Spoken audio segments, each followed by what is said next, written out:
káàkiri àgbáńlá ayé lórúkọ akéde ètò ilé tó pè mí wọlé Adébánkẹ́ Bello Aríléwọ̀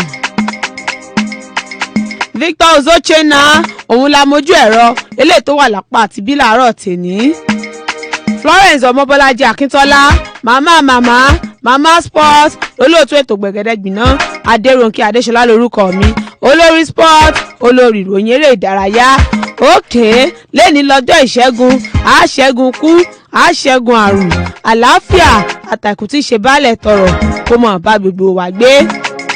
ẹ̀yin tèmi ó ti ṣúọ̀jù ẹ̀ ní kankújẹ ẹ̀ ní gungi àárẹ̀ ẹ̀ ní máyán fònà ó yá lóní kánmọ́kánmọ́ lóní wéréwéré lóní kíámọ́sá lóní wàrà ń ṣèṣà. ẹ jẹ́ bẹ̀rẹ̀ láti orílẹ̀-èdè Nàìjíríà kí n tó máa lọ sílẹ̀ òkèèrè. Balógun kẹgbẹ́ agbábọ́ọ̀lù Nasarawa United Emmanuel Makaba òun ló ti ń sọ̀rọ̀ ó ní ikú agbọ́wọ́ ẹ̀yìn wọn ìyẹn Chineme Martins eléyìí tó jọ́lọ́ òun nípè lọ́jọ́ ìsinmi Sunday ó níkú rẹ̀ ó dùn àwọn jọjọ o kódà ó sì wà lọ́kàn àwọn torí ọ̀rẹ́ gbogbo àwọn òun ni Chineme Martins ó sì jẹ́ nìkan tẹ́ kó jára mọ́ṣẹ́ ó mọ nǹkan tó ń ṣe ṣùgbọ́n ikú kò jẹ́ kígi tó tọ́ kó pẹ́ nígbó. bẹ́ẹ̀ ẹgbẹ́ agbábọ́ọ̀lù yìí fààyàn bá Akwa United Lobi Stars tó fi dórí àjọ tó ní sí bọ́ọ̀lù aláfẹsẹ̀gbá lórílẹ̀‐èdè Nàìjíríà àtàjọ tó ń ṣe kòkárí líìgì orílẹ̀‐èdè Nàìjíríà àti alákòóso fọ́rọ̀ ọdún àtẹ̀rẹ̀ ìdárayá ọ̀gbẹ́ni Sunday Dare gbogbo wọn pátá òun náà ti ránṣẹ́ ìbánikẹ́dùn sí àwọn mọ̀lẹ́bí Chineme Martins àti ẹgbẹ́ agbábọ́ọ̀lù Nasarawa United wípé kọ́lọ̀ wọn bá kó fi mọ̀ bẹ́ẹ̀. bẹ́ẹ̀ àjọ tó ń rí sí bọ́ọ̀lù aláfẹsẹ̀gbá lórílẹ̀‐èdè Nàìjíríà àjọ NFF àwọn náà làwọn ti ṣe tán o láti lọ ṣe àyẹ̀wò gbogbo àwọn nǹkan ètò tó jọmọ́ ti ìlera eléyìí tó wà ní pápá àṣírí ọ̀hún kódà alákòóso fọ́rọ̀ ọdún àtẹ̀rẹ̀ ìdárayá lórílẹ̀‐èdè Nàìjíríà ọ̀gbẹ́ni Sunday Dare ó ní kò sí ìfẹsẹ̀wọnsẹ̀ kankan tó máa wáyé o nínú líìgì àgbọ̀jẹ̀ orílẹ̀‐èdè Nàìjíríà àyàfi tí wọ́n bá lọ ṣe àyẹ̀wò àwọn nǹkan tó jọmọ́ ti ètò ìlera yẹn lé àwọn pápá àṣeré láti rí pé gbogbo ẹ̀ wà ní sẹpẹ́ òun ni bọ́ọ̀lù aláfẹsẹ̀gbá yẹn líìgì àgbọ̀jẹ̀ orílẹ̀‐èdè Nàìjíríà òun ló tó máa tẹ̀síwájú gẹ́gẹ́ bí ròyìn ṣe fi léde ipe nígbà tí Chineme Martins tó ṣubú lulẹ̀ ọkọ̀ eléyìí tí wọ́n pìyàmọ́ kalẹ̀ ìyẹn fún ìdíje ọ̀hún nígbà tí wọ́n bẹ̀rẹ̀ ọkọ̀ nígbà tí ọmọkùnrin náà tó dákú lọ gbọ̀nrangandan tó ṣubú sílẹ̀ lẹ̀ ó ní ọkọ̀ ọ̀hún kò bẹ̀rẹ̀ iṣẹ́ o tí ẹ̀sìn pẹ̀pẹ̀ gómìnà pínlẹ̀ Nasarawa Abdullahi Sule ó wà ní ìjókòó ọ̀kan lára àwọn mọ́tò eléyìí tí gómìnà ń gbé wá ni wọ́n padà ti gbé ọmọkùnrin náà lọ sílé ìwòsàn níbi tó ti jọ́lọ̀ nípè. àjọ tó ń rí sí bọ́ọ̀lù aláfẹsẹ̀gbá lórílẹ̀‐èdè Nàìjíríà òun ló sì bá àjọ tó ń ṣe kòkárí líìgì orílẹ̀‐èdè Nàìjíríà tó fi mọ́ iléeṣẹ́ àjọ tó ń rí sí dàgbàsókè ọ̀rọ̀ ọ̀dọ́ àtẹ̀rẹ̀ ìdárayá lórílẹ̀‐èdè Nàìjíríà gbogbo wọn pátá náà ti jọ jókòó wọn jọ jíròrò ìyẹn lórí ikú ọmọkùnrin náà tí wọ́n sì ní àwọn ò ṣe àbẹ̀wò sí gbogbo àwọn pápá àṣeré yí pé àwọn dẹ̀ máa tẹ strong gbogbo ẹ̀ èyí tí ò bá ti ṣiṣẹ́ àbí eléyìí tí ò bá ti wà ní sẹpẹ́sẹpẹ́ àbí tó bá jẹ́ pé gbogbo àwọn nǹkan tó máa ń ṣe yẹn tẹ strong eléyìí tó máa ń ṣe kó tó di pé àwọn agbábọ́ọ̀lù bọ́ sórí pápá láti gbá bọ́ọ̀lù tí ò bá ti wáyé líìgì àgbọ̀jẹ̀ orílẹ̀-èdè Nàìjíríà wọn ò ní jí ó wáyé o kò sí ìfẹsẹ̀wọnsẹ̀ kankan eléyìí tó máa wáyé. ìfẹsẹ̀wọnsẹ̀ láàrin kẹgbẹ́ agbábọ́ọ̀lù Adamawa United àti Warri Wolves eléyìí tán sún sọ́wọ́ wájú nítorí pé wọ́n láǹfààní láti parí abala kejì ìfẹsẹ̀wọnsẹ̀ òun náà gbà yẹn nírọ̀lẹ́ àná o ó sì jẹ́ pé àmì ayò kan dondo eléyìí tẹgbẹ́ agbábọ́ọ̀lù Warri Wolves tí wọ́n ti mì nígbà tí ìfẹsẹ̀wọnsẹ̀ ọ̀hún gangan wáyé ńjọ́ Sunday ó tó di pé àwọn èèyàn bẹ̀rẹ̀ sí jókòó fadarí ayò òun náà ló jẹ́ wípé ẹgbẹ́ agbábọ́ọ̀lù Warri Wolves òun náà gbé lọ wọ́n sì fìyà jẹ ẹgbẹ́ agbábọ́ọ̀lù Adamawa United pẹ̀lú àmì ayò kan sódò ìyẹn ní ìpínlẹ̀ Bauchi nírọ̀lẹ́ àná. láti bẹ̀ ó di ọ̀dọ̀ àjọ eléyìí tó rí sí bọ́ọ̀lù aláfikúnkùgbà lórílẹ̀‐èdè Nàìjíríà Nigeria Volleyball Federation òun náà ti pe àwọn agbábọ́ọ̀lù aláfikúnkùgbà 8 tó jẹ́ ọkùnrin o láti wá máa gbáradì fún CAF Continental Cup àti ìpele kejì Olympic qualifiers eléyìí tán ló máa wáyé láàrin ọjọ́ 19 oṣù tá a wà yìí títí wọ ọjọ́ 23 oṣù tá a wà yìí ìyẹn lórílẹ̀‐èdè Mozambique níbẹ̀ ló ti máa wáyé. àwọn agbábọ́ọ̀lù aládìkúkùgbà lórí iyanrìn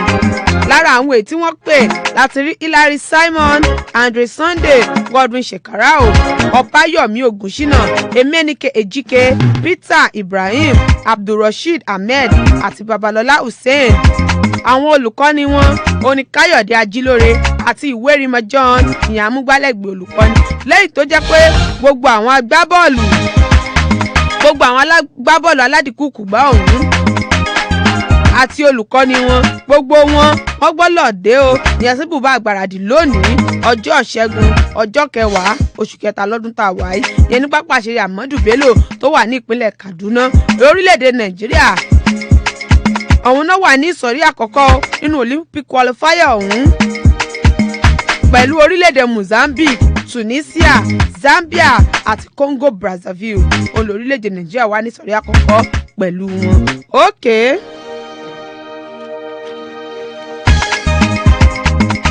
àwọn tí wọ́n ṣe àgbékalẹ̀ Traders Cup ẹ ti mọ Traders Cup yẹn tó sábà máa ń wáyé o ìyẹn nípínlẹ̀ Èkó òun náà ti jẹ́ kó di mímọ̀ o wípé Traders Cup kì í ṣe ìpínlẹ̀ Èkó nìkan òun ló ti máa wáyé o káàkiri orílẹ̀-èdè Nàìjíríà òun ni Traders Cup tọdún yìí òun ló máa wáyé inú oṣù karùn-ún òun ló dẹ̀ máa gbìnàyà ìdíje ọ̀hún eléyìí tó bẹ̀rẹ̀ látọdún 1990 lẹ́yìn tí wọ́n fi rọ́pò ìdíje Nigeria 95 Football Championship lẹ́yìn tó jẹ́ pé wọ́n fi máa ń rọ àwọn tó bá jẹ́ bọ́ọ̀lù aláfẹsẹ̀gbá àwọn olólùfẹ́ bọ́ọ̀lù aláfẹsẹ̀gbá nínú pàápàá jùlọ àwọn òǹtajà àwọn oníṣòwò wọ́n gbé ife ẹ̀yẹ ọ̀hún kalẹ̀ fún wọn lẹ́sẹ̀ kùkú láti tún fi lè ṣàwárí àwọn ògo míì eléyìí tó farasin nínú àwọn tó ń ṣe kátàkárà àtàwọn oníṣòwò. Traders Cup tọdún yìí wọ́n ní jákèjádò orílẹ̀-èdè Nàìjíríà òun ló ti máa wáyé.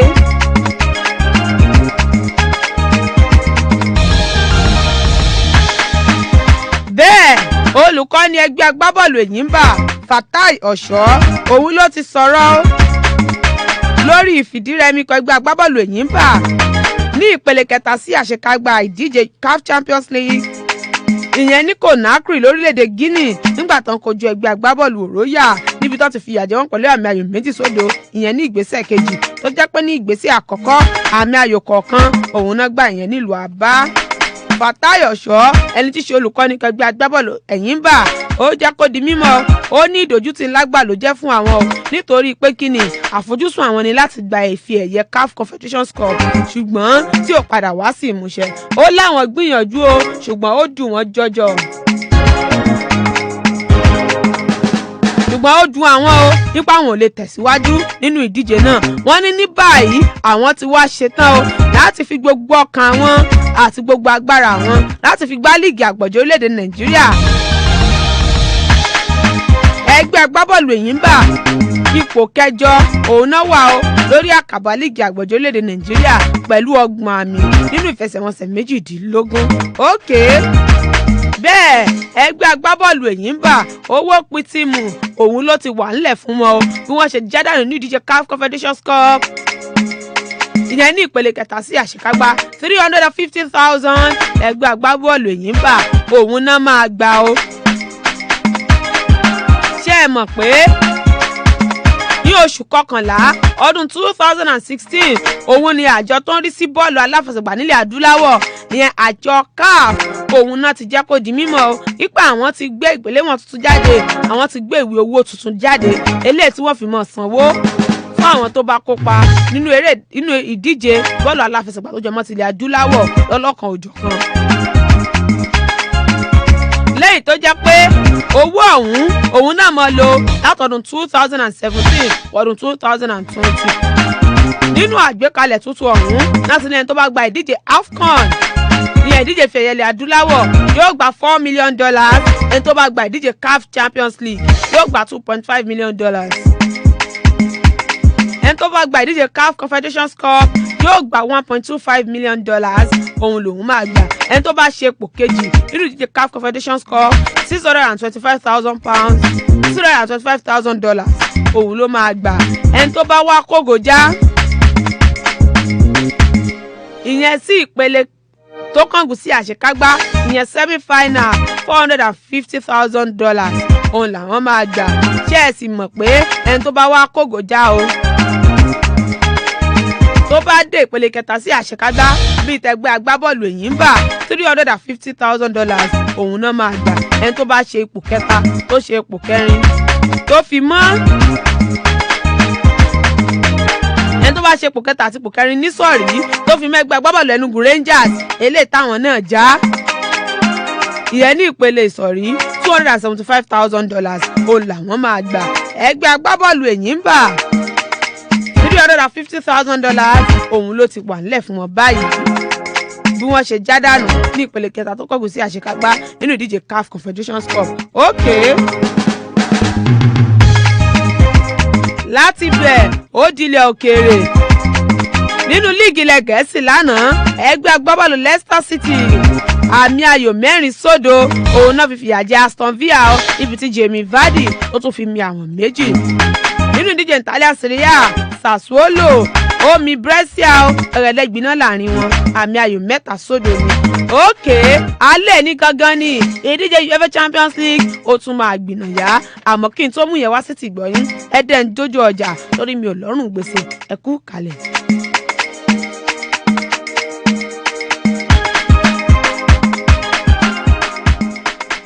ẹ̀yin tèmi kò sí kékeré akàn tí nílé lórí Ọlọ́run bá mi ṣe mo máa tún ti nílé lórí. èmi King Dr. Saheed Òṣùpá Saheed bí olúfẹ́mi àkọ́kọ́ mo ń fàsìkò ìsọ fún gbogbo ẹ̀yin èèyàn wa káàkiri gbogbo Nàìjíríà yìí wípé gbogbo ẹni tó bá wù kó kọ́lé kó wá bá a dò pọ̀ ní Afia Properties and Homes à ń ta ilé à ń ta ilẹ̀ ilé tó ní sí of o ilẹ̀ tó ní sí of o ẹ wá bá a dò pọ̀. gbogbo ayé ló ti mọ̀ pé Afia Homes and Properties ló ń ta ilẹ̀ àti ilé tó rọjú ẹ̀yin náà ẹ wá darapọ̀ máa wo lóríire láwọn estate wa Afia Estate phase 1 and 2 Yanofa Afia Court Aerodrome GRA àti Afia Court Ọmọláyọ̀ Estate Àkóbọ̀ nìbàdàn nìyẹn o àtàwọn estate wa tó wà lẹ́kọ̀ọ́ ní Lẹ́kì Àtàjà tó fi mọ́ ibikíbi tẹ́ ẹ bá ń fẹ́lẹ̀ sí ẹ ṣáà ti kàn sí wa ní Suite 1 Adala Shopping Complex lẹ́yìn Zenith Bank Challenge Ìbàdàn fún àlàyé ẹ pè 081-3572-6570 081-3572-6570 Afia Homes and Properties àdùnbárìn donílé ayọ̀.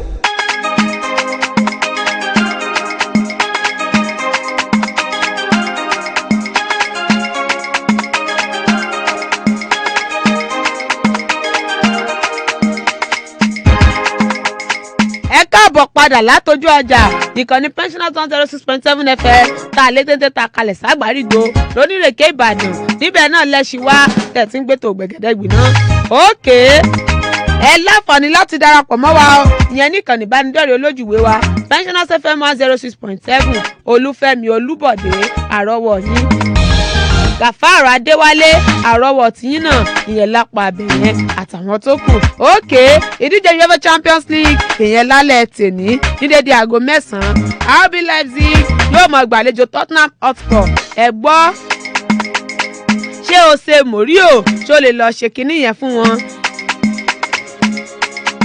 ìyẹn lórílẹ̀‐èdè Germany lálẹ́ tèní ṣó lè lọ tún kọ ṣó lè lọ yí padà àmì ayò kan sódò eléyìí tí kẹgbẹ́ wàhálà Tottenham Hotspur tí wọ́n ti jẹ ìyẹn ní orílẹ̀‐èdè England. bákan náà gbẹ̀gẹ́dẹ́ ọmọ gbiná o láàrin kẹgbẹ́ àgbábọ́ọ̀lù Valencia àti Atalanta nínú ìdíje UEFA Champions League náà ni o ní dédé aago 9 ṣé ẹ mọ̀ pé Atalanta ó ti fata àyà rẹ̀ Valencia lójú tẹ́lẹ̀ àmì ayò kan 4-1 ìyẹn ní ìgbésẹ̀ àkọ́kọ́. bẹ́ẹ̀ náà ni Spanish La Liga òun náà wà lẹ́ni o ẹ̀wé ọmọ so láàrin kẹgbẹ́ àgbábọ́ọ̀lù Eibar àti Real Sociedad ní dédé aago 9. bẹ́ẹ̀ àwọn alákòóso orílẹ̀-èdè Italy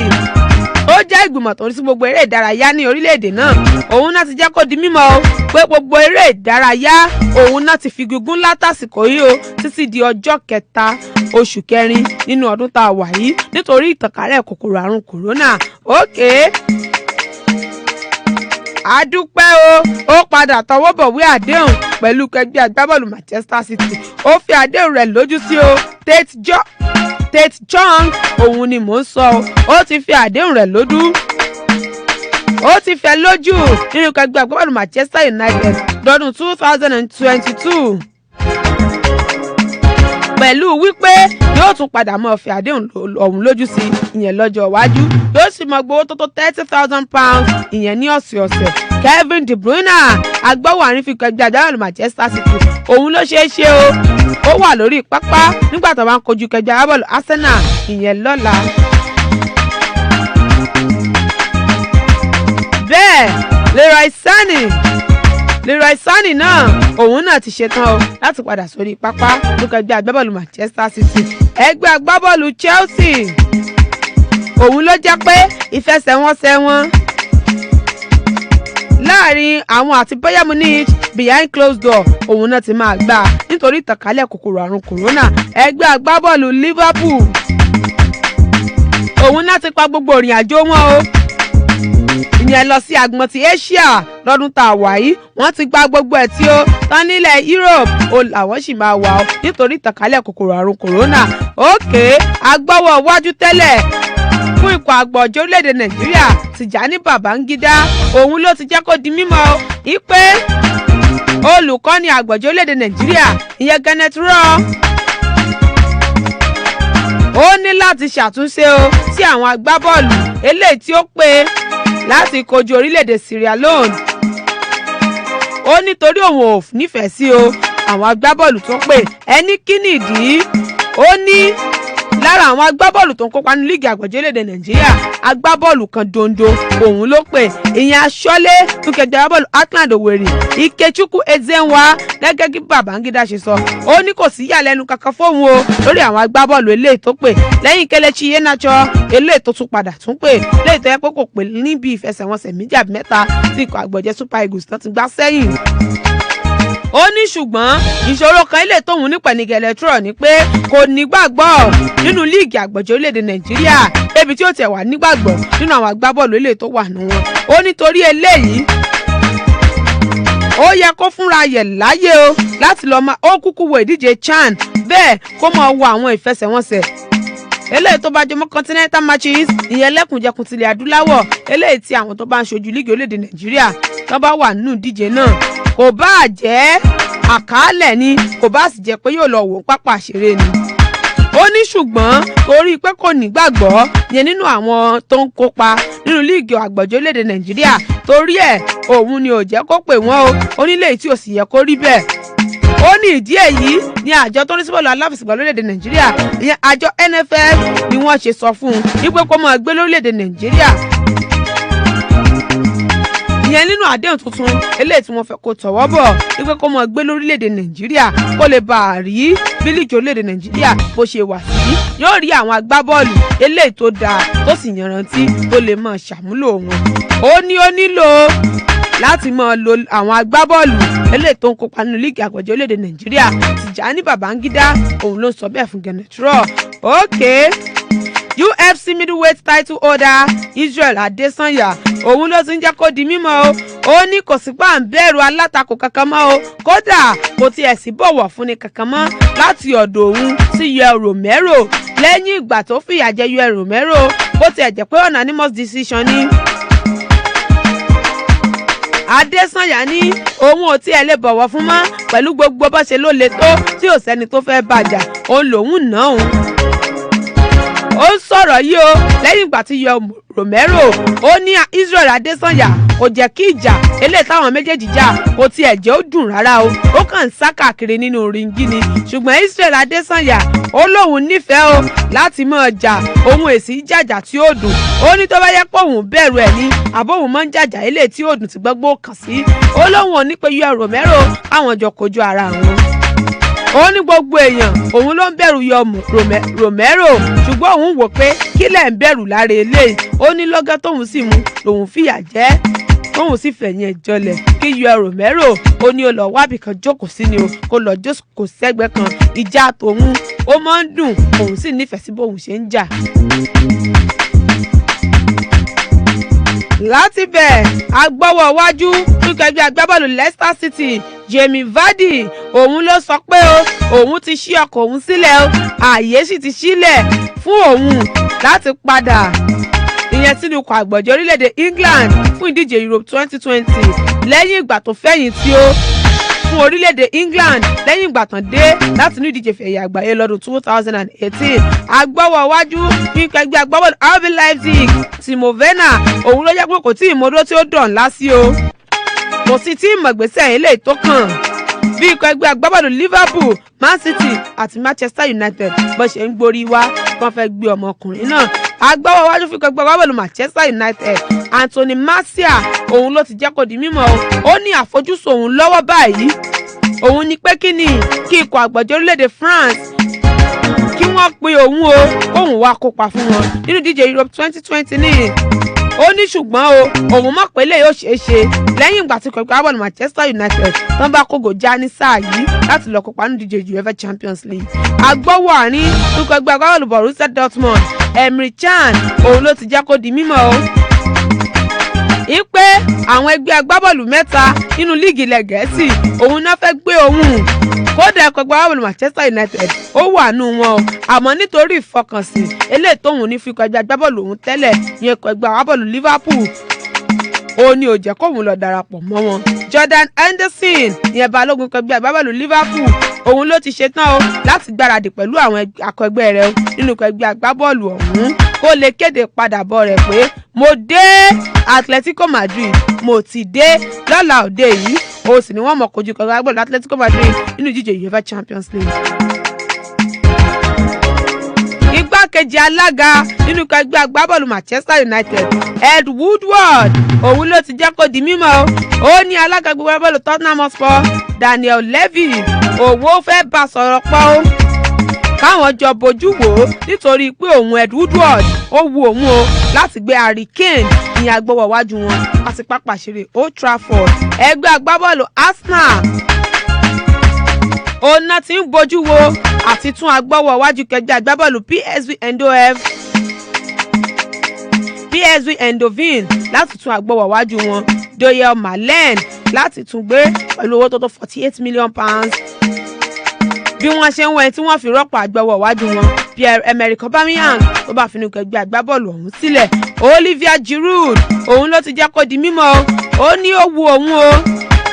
kódà òun mọ̀ pé àǹfààní ṣí sílẹ̀ fóun láti dúró nínú ẹgbẹ́ agbábọ́ọ̀lù Chelsea bó tiẹ̀ jẹ́ pé òun ti fẹ́ kúrò nínú ẹgbẹ́ agbábọ́ọ̀lù náà yẹn lóṣù kìíní ọdún tá a wà yìí ẹgbẹ́ agbábọ́ọ̀lù Manchester United òun náà ti pinya mọ́ owó tó tó £100 million láti fi gbé agbọ́wọ́ àárín nínú ẹgbẹ́ agbábọ́ọ̀lù Aston Villa Jack Grealish tó fi máa gbọ́wọ́ wájú nínú ẹgbẹ́ agbábọ́ọ̀lù Birmingham City Jude Bellingham agbọ́wọ́ ẹ̀gbẹ́ fún ẹgbẹ́ agbábọ́ọ̀lù Chelsea Willian òun ló ti jẹ́ kó di mímọ̀ ipò òun ò tiẹ̀ mọ ibi tọ́jú iwájú òun tò sí bí àdéhùn òun pẹ̀lú ẹgbẹ́ agbábọ́ọ̀lù Chelsea tó ṣe tẹnubodò lópin sáà yìí ṣùgbọ́n ìyàwó Willian Vanessa Martins òun ti sọ̀rọ̀ ń tiẹ̀ ó ní ọkọ òun bó ṣe wà ó ti ṣetán láti fi ẹgbẹ́ agbábọ́ọ̀lù Chelsea sílẹ̀ lẹ́yìn ọdún 7 eléyìí tó ti lò pẹ̀lú ẹgbẹ́ agbábọ́ọ̀lù ọ̀hún agbọ́wọ́ iwájú ẹgbẹ́ agbábọ́ọ̀lù Manchester City Sergio Kun Aguero ó ní ẹgbẹ́ agbábọ́ọ̀lù ọ̀hún nígbàgbọ́ wípé kò ní fi ẹgbẹ́ agbábọ́ọ̀lù Manchester City sílẹ̀ ìyẹn lópin sáà yìí ẹgbẹ́ agbábọ́ọ̀lù Barcelona wọ́n ní kò sí nǹkan tó kan àwọn pẹ̀lú pé ikọ̀ ẹgbẹ́ agbábọ́ọ̀lù kan fẹ́ gbé aṣọ́lé wọn yẹn Marc-Andre ter Stegen ṣùgbọ́n àwọn ṣáàmọ̀ pé yóò tọwọ́ bọ̀wé àdéhùn tuntun ní pápá ìṣeré Camp Nou ògbóǹtarìgì abẹ̀ṣẹ́kù bí òjò Floyd Mayweather òun ló ti jẹ́ kó di mímọ̀ ipò owó òun láti rọ ikọ̀ ẹgbẹ́ agbábọ́ọ̀lù Newcastle ìyẹn nínú líìgì ilẹ̀ Gẹ̀ẹ́sì aṣọ́lé fún ikọ̀ ẹgbẹ́ agbábọ́ọ̀lù Real Madrid Thibaut Courtois òun ló jẹ́ wípé kò dájú bóyá yóò kópa fún ẹgbẹ́ agbábọ́ọ̀lù Real Madrid nínú ìfẹsẹ̀wọnsẹ̀ wọn méjì eléyìí tán fẹ́ gbá tó fún mẹ́rin ìdíje UEFA Champions League eléyìí tí wọ́n máa gbá kojú kẹgbẹ́ agbábọ́ọ̀lù Manchester City nítorí pé kíni ó ti fi ẹsẹ̀ àlàáfíà rẹ̀ ó ti fi ṣèṣe ó wu ni ká jẹrọ pẹ́ lẹ́nu òfò ọ̀nà fún yẹn stubborn títí ọ̀la tá a máa pàdé lórí ètò Gbẹ̀gẹ́dẹ́ Gbiná Adébánkẹ́ Bello Aríléwọ̀ òun la kéde ètò fún sáà tá a wà yìí Florence Ọmọbọ́lájí Akíntọ́lá mama sport lólóòtú ètò Gbẹ̀gẹ́dẹ́ Gbiná.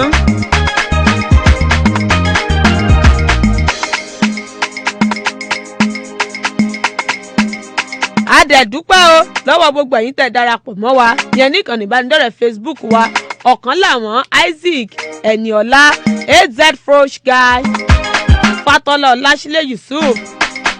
Ṣẹ́gun Ọ̀rọ̀délé Gafar Adéwálé tó fi mọ́ Josephine Oyèlámì gbogbo yín pátápátá làkí Victor Ozochena òǹdó ló jẹ́ kẹ́ láǹfààní láti máa wò wá o ìyẹn lápá abẹ́hùn òkè Florence Ọmọbọ́lájí Akíntọ́lá mama sport lólóòtú ètò gbẹ̀gẹ́dẹ́gbìnà Adérónkẹ́ Adéṣọlá lórúkọ tèmi olórí sport olórí ìròyìn eré ìdárayá 07081668661 fún ìbéèrè àbẹ́ ẹ̀fẹ́ ṣonígbọ̀wé ètò 07081668661 ẹ̀yin tèmi ó ti ṣúọ̀jù ẹ̀ ní kankújẹ ẹ̀ ní gungi àárẹ̀ ẹ̀ ní máa yan fóònù mo ti ń ga lọ nìyẹn torí mi ò fọ́ ó dàbọ̀.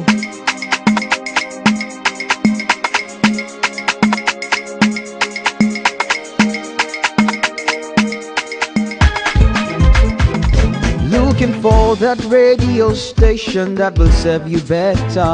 Best of sports, entertainment, you go know we be master. Information, education, now we get to make you era. Enter the place, we set the pace, so you come follow in the race and say Agbarigo Onírèké 106.7. Nationals FM. What's a vibration? Ìkànnì àgbàlódé. Nationals FM.